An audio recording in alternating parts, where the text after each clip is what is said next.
Hi everyone, I'm Perry. Welcome to Living Your Best Life with Eddie Stone, founder and CEO of Touchstone Essentials. Hello, Eddie. Hello, Perry. Great to have a chance to be with you this morning. Uh-huh. Thank you to be here with us. Okay. Eddie, how are you? Sorry.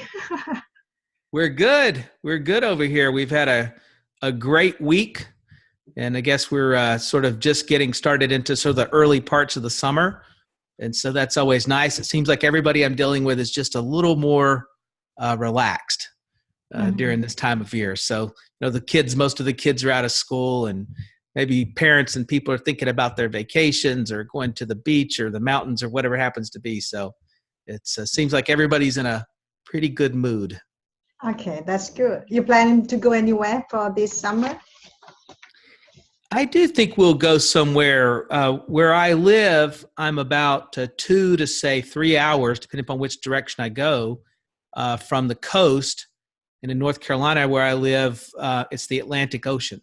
So there's a lot of great beaches in North Carolina and South Carolina. And probably sometime in July, we'll take a trip for a few days down to the coast, maybe take our bikes and ride around, enjoy some seafood, and try to enjoy the nice summer weather.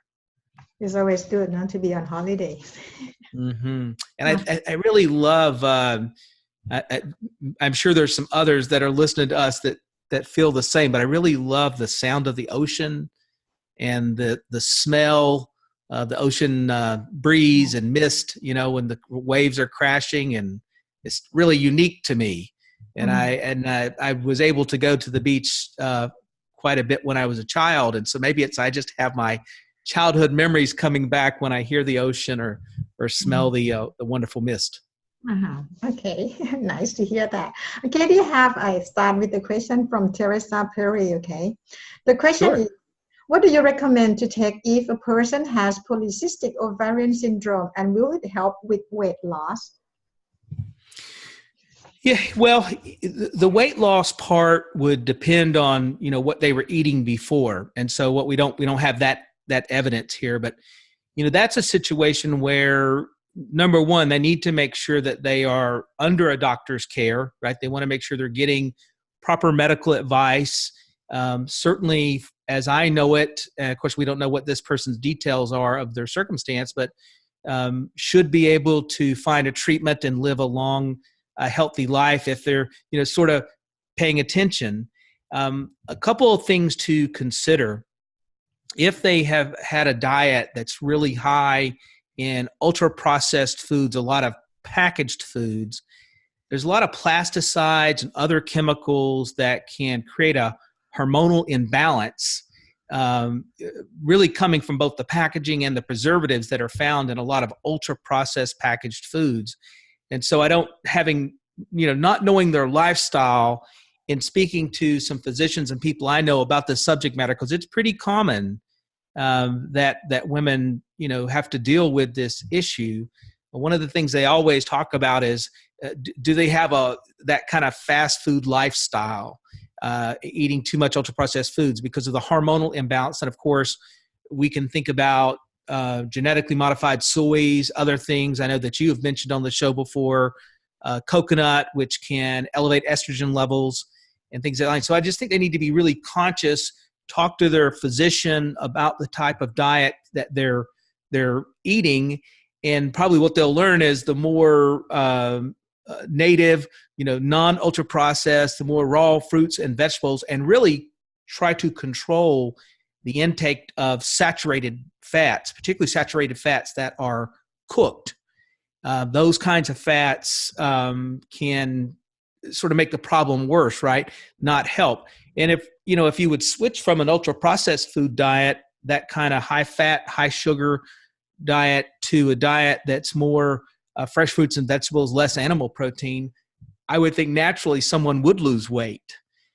Maybe it's not like some kind of crash dieting, but I'm not a fan of things like that anyway. I'd rather have people make some healthy lifestyle adjustments and dietary adjustments and not look at the scale, just try to eat and live a more healthy lifestyle and wait till they kind of notice their clothes fit a little bit better, maybe a little bit looser, and maybe then they get on the scale, because I think the scale can be onerous in how it weighs on people's minds and maybe cause themselves to sort of starve themselves from a caloric standpoint, when in truth it's about substituting unhealthy calories for healthy calories, which would be less dense and probably less likely to make a person heavy. So anyway, that's my thoughts about that. But I do think getting back to a less sort of that ultra processed diet is really the direction to go there, and working with their physician. But I can confirm with you, like when you stop eating processed food, like me, I have stopped, okay, and I eat mostly fruit and vegetables and maybe a bit of fish and eggs, and then stop eating sugar, sweet bakery. It helps. It does. Lost weight fast, very fast. Yeah, but you have to be very strict to it, okay? And I'm sure you sleep better. Yeah. I find that if I get into a time period, maybe because of travel or the holidays, where I'm eating a lot of rich foods, maybe desserts that I normally wouldn't eat, I just feel sluggish. My energy level isn't good. I almost think it affects me mentally, right? I don't think as clearly. And I do believe sugar plays a big role in that. So I'm good for you, Perry, to have that discipline. And I wish more people would be inspired to follow your lead there. Yeah, because I realized something. If we eat more sweet, okay, sugar in any kind of food, we will craft more food. And we always get hungry, and we always cannot stop eating. Yeah, you're exactly right. Yeah, I went through that. Okay, Eddie, one time we talked about this Teflon, right? So now the second question I want to know, because nowadays here in Thailand, we have like kind of popular, the air fryer is safe or not to cook with? Well, so it depends, because air fryers can be made where the basket is Teflon coated, or the basket where the food is sitting is made of plastic. And so there's a difference in how air fryers are made, and they've become really popular here in the United States as well. I remember walking through a store at Christmas time and seeing stacks and stacks of air fryers and people with them in their baskets, and that was just clearly a very popular sort of new gift this past season. So what you want to look for is an air fryer that whatever you're frying sits in a stainless steel basket, so that it is not sitting against plastic or something that's Teflon coated. Because here's the thing. So an air fryer, if it's working properly and a person's using it properly, there's less oil that's going to wind up in your food. And so that's a positive aspect of it, is instead of like a deep fryer where you're submersing food, either a vegetable or a meat, into the oil, so it's going to soak it up. And someone may have even battered it, right? So that's even worse, because it's going to soak it into the batter. An air fryer, the oil is just simply being heated up, whatever that is, and it's just from a air contact standpoint is where the frying takes place. It is effective in most cases, as I've tried a French fry from an air fryer and a couple of things, and I was surprised how much more similar the texture was to what I would think of if I think of things that are deep fried. And so in that regard, I do think it's a healthy alternative. But cooking with vegetable or animal fats, high heat oil processing as a way to prepare food should be considered like dessert, something that people don't do very often. Frying food, whether frying it with an air fryer in a pan or in a pot, is not something you want to do every day in terms of how it affects you from a cardiovascular standpoint, your weight, and just your health in general. So to the person's question, is an air fryer healthier? I think it is healthier than submersing the food into a traditional frying vat of any kind. But at the same time, be conscious of the type of air fryer that they have, because you still are dealing with high heat oils, and that they should just consider it's not something you want to do, every day. Frying food, no matter how you do it, isn't the way you want to eat your food all the time. Okay, thank you. Okay, not every day. Not every day, right? If you want to make it a special treat, I'm big on not denying ourselves of a treat, right? Nobody wants to live I call it a treatless life. Mm-hmm. And so if you like dessert, can you just limit dessert to once a week or maybe twice, right? and not get into that habit of thinking it needs to be a part of every day. Mm-hmm. And if you're, when I was younger, I might have fit into this category. If you think you need to have a French fry every day, as adults, we do not need to have a French fry every day, but kids do their thing, right? But just the more that can just be a special treat and not a staple of your diet, the better. Because people understand that it gives this feeling because we don't use oil, not necessary to use oil. Like, so it is safe if we fry with it, because here in Thailand, we have many like fried dishes, so we might shift to that, because we think, okay, we don't use oil. So what do you think? Yeah, it's still every day. That's not a good idea, right? So I would just try to break that habit if at all possible. Okay. So Eddie, today you have a very interesting subject to talk about other food labels deceiving you, right? Yeah. So I was inspired by a couple of the folks that send me information or messages on our from the show material. And I realized that one of the things, we've talked a lot about ultra-processed foods and things like that, but getting into some of the detail of the label, and I do find that the modern nutrition label, at least as it is here in the U.S., to a certain degree, the way it is in Europe, and I have to say, admittedly, I don't know exactly how it is in Thailand, and while I see labels when I travel to Japan and places like that, I can't read them. So I don't know exactly what the word is there. But you see things that look really quite innocent here in the States, but yet they're not. And so one example of that is that you see the word natural on a label. And that could be natural because it says a natural ingredient, or it could be that it says it's natural flavor. The challenge with that is there is no regulatory control. I mean, when I say no, I mean absolutely no regulatory standard for the word natural. So a food manufacturer can use the word natural while at the same time using all types of food additives and chemicals for either to make something last longer, stay crispy longer. I have a rule of thumb that if you buy food, and if you were to set it on the counter, or even if you set it in a refrigerator, and it sort of never spoils, it never discolors. If it's crispy, it never becomes soft. That's not a great thing. That is not natural. Food should spoil. And I realize that can create some inconvenience. People like to go to the store and buy, 2 or 3 weeks supply of this or that. But the reality is, if you're buying things that under a natural set of circumstances would spoil and they don't, then there are artificial synthetic chemicals propping up that food. And that's not a great idea, because as you ingest those chemicals get inside you, and quite literally, they can start to preserve you and your organs, and not in a positive way. It can lead to all types of intestinal disorders, irritable bowel syndrome, food allergies. People would just run away, chronic indigestion. So you see these buzzwords on label like natural, and you just got to know that doesn't mean what you think it means. And rarely in a set of circumstances does that mean, what you believe it does. And that goes with natural flavors as well.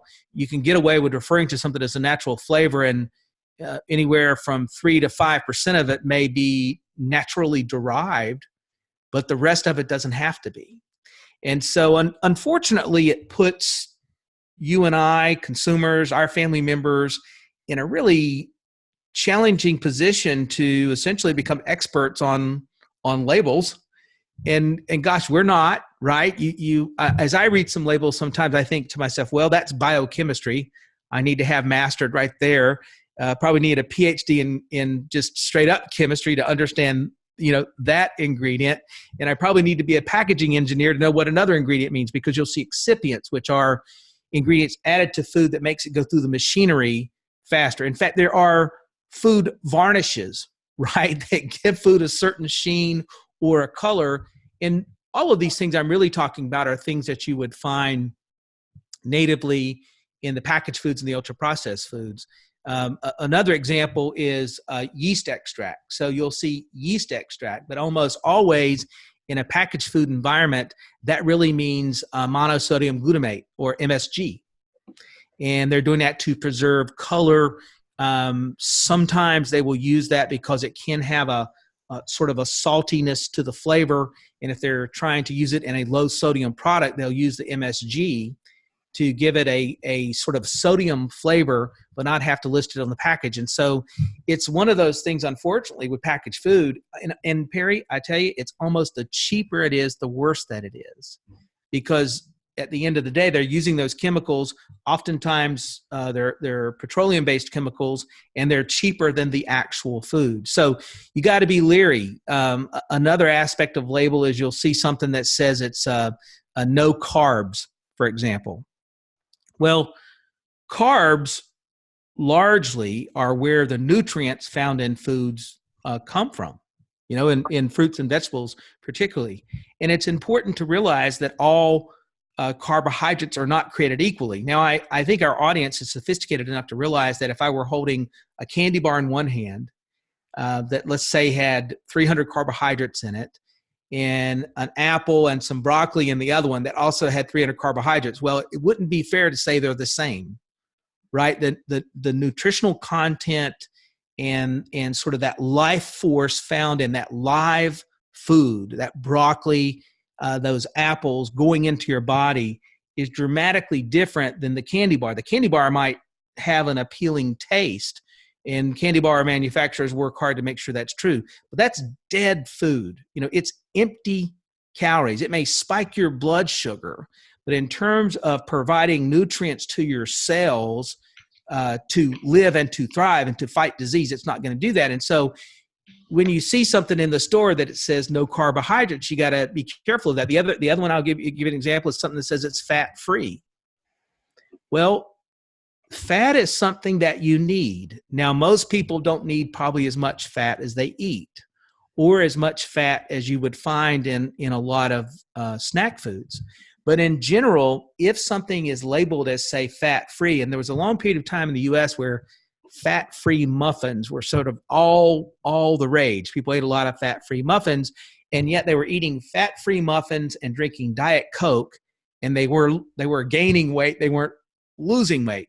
And that's because the artificial sweeteners and the sodiums they were using to offset that loss of fat and the mouthfeel that provides and the satisfaction that provides to the consumer, and the excess amount of sugars to cover up that loss of fat was actually creating a caloric environment that was actually worse for someone than if they had gotten a little bit of fat. Because for the most part, when you ingest a lot of sugars without any fat, you go through that quite quickly. It spikes up your blood sugars really fast. Then you crash and you're hungry again, as opposed to a meal where you've got a little bit of fat. The healthier the fat, the better. You're more satisfied longer. And so you probably don't snack as much, and you don't see the same spike in your blood sugars. And so that's, to me, when I see fat-free, I think of it the same way. Sometimes I'll see something that says it's sugar-free. Well, you would think if you saw something that said it's sugar-free, then it would probably taste maybe salty, right, or savory. But for the most part, something that is sugar-free by no means that it's not going to taste sweet. And that's because they're loading that product up with artificial sweeteners. And artificial sweeteners will provide some level of satisfaction to your taste buds, but they'll also fool your endocrine system, and you'll actually make excess amounts of sugar-controlling hormones in your body, such as insulin, to try to deal with what you have to drink. The body's confused. And so you can wind up gaining weight on a sugar-free product. I know diabetics use sugar-free products as a tool, and they certainly understand and have an education about that. But for most of us, we need to be leery of things that are fat-free or sugar-free and try to realize that the body does crave balance. And then I got a couple others I'll mention if you'll give me the time. I'm saving my favorite one for the end. Heart healthy. I think the idea of heart healthy is great if in fact something is heart healthy. What disturbs me is the vast majority of time when I see something that says it's heart healthy it's got a lot of heated vegetable oils.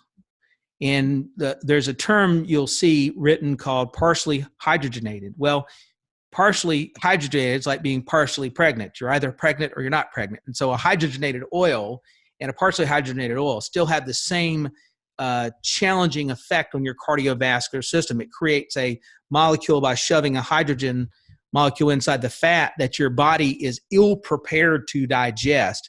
It's much like in the 50s and 60s in the developed part of the world when margarine became very popular as an alternative to butter. And they were, hey, this is great because it's not a saturated animal fat. Turns out it's much worse than a saturated animal fat, just in terms of overall impact on cardiovascular disease. And so I'm really leery, particularly with a packaged good that says these kind of things. And here's my favorite. You've probably never heard of the Cochinella beetle, but this is a beetle, little red beetle, that's found in Peru, other parts of South America, Australia, and even in some of the southern parts of the United States. And this beetle eats cactus. And for whatever reason, when this beetle eats the cactus, it creates a bit of a red hue to it. So if you were to look up the Cochinella beetle in your dictionary, or online, I should say, people don't use dictionaries anymore, they use Google, you would see this reddish looking beetle. When that beetle is allowed to dry up and die, and you crush it, it creates a red powder that is commonly used around the world as a food color or a food dye. And so it's very present in most packaging food that people eat. It's often called cardamom, C-A-R-M-I-N-E, and that's how it's labeled, on the product. So it doesn't say that it is the Cochinella beetle. It calls it cardamom. And that's perfectly fine and perfectly legal. And I guess by all technical descriptions, it's also natural, right? Because it's a natural red beetle. And maybe there's some in our audience that aren't bothered by that. My feeling is that as a consumer, we should know these things. We should at least know, and there should be some level of transparency on our labels. It's one of our motivations for, as we build out our product line and buy ingredients, we work hard to look at the ingredient and go, without a chemistry degree, do I know what that means? And there's only a few things where that's not true. We use plant-based enzymes in our products. And I have to say the enzymes and the probiotic strains, they do have odd names. And so that's the one place where my theory doesn't completely play out like I want it to. But for the most part, we want to make sure people can clearly see things. And I just try to operate with that as a rule when I'm buying things to consume for myself and my family. And maybe this will just spark a little detective work in the folks that listen to our show here. And so next time they're in the grocery store, they'll just pay a little more attention and maybe go home and look up a few things and just be a little more discerning in how they buy foods. Here, Eddie, when we go to a store, okay, we see many like fat-free milk, so we should not consume that, right? I'm not a big fan of fat-free because it's, kind of taking away some fundamental nutrient. At the same time, I don't think adults need to eat whole milk. And in fact, I would probably argue, and there'll be some people listen to our show that won't like me saying this, but I would probably argue that anybody after their teenage years does not need dairy fat. We don't need to be drinking cow's milk just because of the challenges it presents to our digestive systems and other things. And so if you're eating plant-based milks and getting a little fat that way, that's okay. I mean, those kinds of plant fats are different in terms of how they treat the body. They do not trigger inflammation. And so I'm not a big fan of dairy milk for adults. I just have trouble seeing the value from a cardiovascular and a health standpoint. So here, we have so many advertisement to make people understand that fat-free, sugar-free is good, when you want to lose weight or stuff like that, it's kind of popular here. So we got to be very careful, what we take. We do. And that's the same way it is here, right? So there's a lot of advertisements like that. And, I just tell people, man, the more unnatural and odd that sounds, that food's fat free or whatever it happens to be, the more questions we should ask, because what the body craves is balance, right? You need every day some carbohydrates, some fat and protein, and different people will need different ratios, but most people probably 30 to 40% of their calories to come from carbohydrates, another 20 to 30% from healthy fats, and another 20 to 30% come from lean sources of protein. That's probably going to make most people healthy. And what I've described is, it's a fairly balanced plate when you look at it. And so but it's hard, right? People don't have enough time to become label experts. So I feel for folks. Well, thank you so much. And also, Eddie, here in the past in Thailand, okay, we use a lot of fat animals, the oil from animal, like from the pork, and the coconut oil. But these days we use more like soy, the oil, vegetable oil, which is more health problem now. In hospital, when you go, people are queuing to see doctors, Yeah, nut oils, such as grapeseed, grape, olive, those are the monounsaturated fats that are much more healthy if they're available. Canola as a vegetable oil, corn as a vegetable oil, and of course, lard from pork. You just don't want to have much of that. That's not the best. So still have a lot to learn, Eddie. I feel like we have to find like someone to trust, Eddie, to all these kind of labels. It's not easy, Eddie, not easy. No, and I hope what we do is just stimulate people to think about it. Even if it's just, you don't look at every detail, but maybe you pick one or two things out each week that you try to learn a little more about, right? I mean, you've got one body, one life. There's no do-overs. And the one thing that people can keep in mind is if you have people around you that you have influence over, kids, family, sisters, brother, they see you making an effort, maybe they'll make an effort, right? Maybe you'll inspire them to pay a little more attention. Okay, so when I go to the store, I'll be more careful before I pick up something. I think that's always a great idea. Okay, Eddie, thank you so much for being here, and it's very useful today. And I hope everybody can get this benefit from what you are telling us today. So we see you again next week, Eddie. Thank you so much. Next week. Looking forward to it. Bye-bye now. Bye.